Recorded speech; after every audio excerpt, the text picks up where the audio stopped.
Kes untuk menolak sistem pencen ni saya ingat semasa saya Menteri Keuangan dulu lagi 90-an. Nak juga saya nak tangguh biarlah Perdana Menteri lain pula datang. Buat belum ni ada yang menganggap pencen orang yang sekarang mendapat bagaimana? Tak boleh kita sentuh.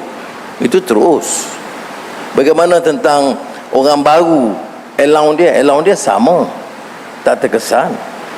Ya. Jadi biar JPA cerakin dan kita buat pengumuman berikutnya. Tapi saya nak tanya, kalau kita teruskan, bagaimana kesannya kepada ekonomi negara?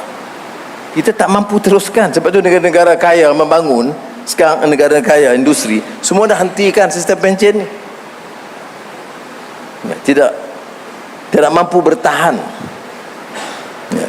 Walau bagaimanapun memuktamadkan kaedahnya itu akan diperjelaskan supaya jangan orang merasakan sebagai penjawat awam baru dia akan rugi.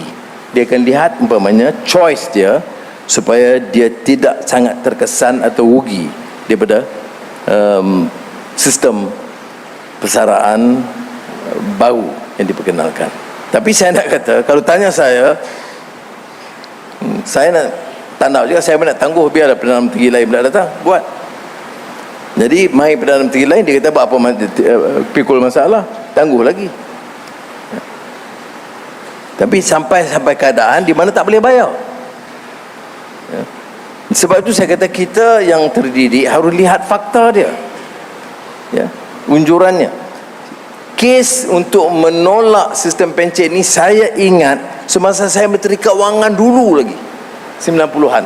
Sudah ada kajian, dan kajiannya supaya mengkaji semula 90s, sebab projection dengan jumlah penjawat awam dan projection tanggungan pencen itu dibuat sejak tahun 90-an. Saya minta JPA cari rekod itu dengan Kementerian Keuangan dan tunjukkan bahawa keputusan nak membatalkan sistem persaraan pencen dengan yang baru itu dibuat tahun dikemukakan tahun 90-an. Nasib baik belum laksanakan. Kalau laksanakan, saudara dah tak dapat pencen sekarang ni. Tetapi okey, nak ditanya pula bagaimana orang politik sistemnya berbeza. Tetapi saya fikir munasabah kalau kita kaji sekali.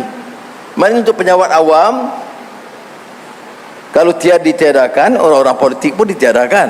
Ya. Tapi semua ini tertakluk pada kelulusan di parlimen. Jadi ada orang kata, Anwar, are you sure that the MPs is prepared to legislate away their wealth? Well, it's a test. Kalau jadi besok, kalau kabinet bersetuju, bentangkan, tak apa, saya bentangkan. Ya, kalau kebetulan ahli parlimen ada yang nak tolak, itu dia tolak. Saya bentangkan sebab dari segi tanggungjawab moral. Ya, tanggungjawab moral. Bagaimana boleh kita bentangkan kepada awam dengan alasan kukuh segi ekonomi, dan kita kata kita bagi pengecualian kepada orang politik? Sukar saya nak rationalize. Tapi saya akan dengar, kerana saya belum lagi bentang kepada ahli-ahli parlimen untuk perbincangan awal. Tapi saya merasa kalau dia nak allowance khas tambahan yang lain, itu seperti mana juga penjawat awam kita boleh bincang. Tetapi dari segi konsistensi dalam memperkenalkan dasar, saya rasa perlu bersama. Itu kita lakukan.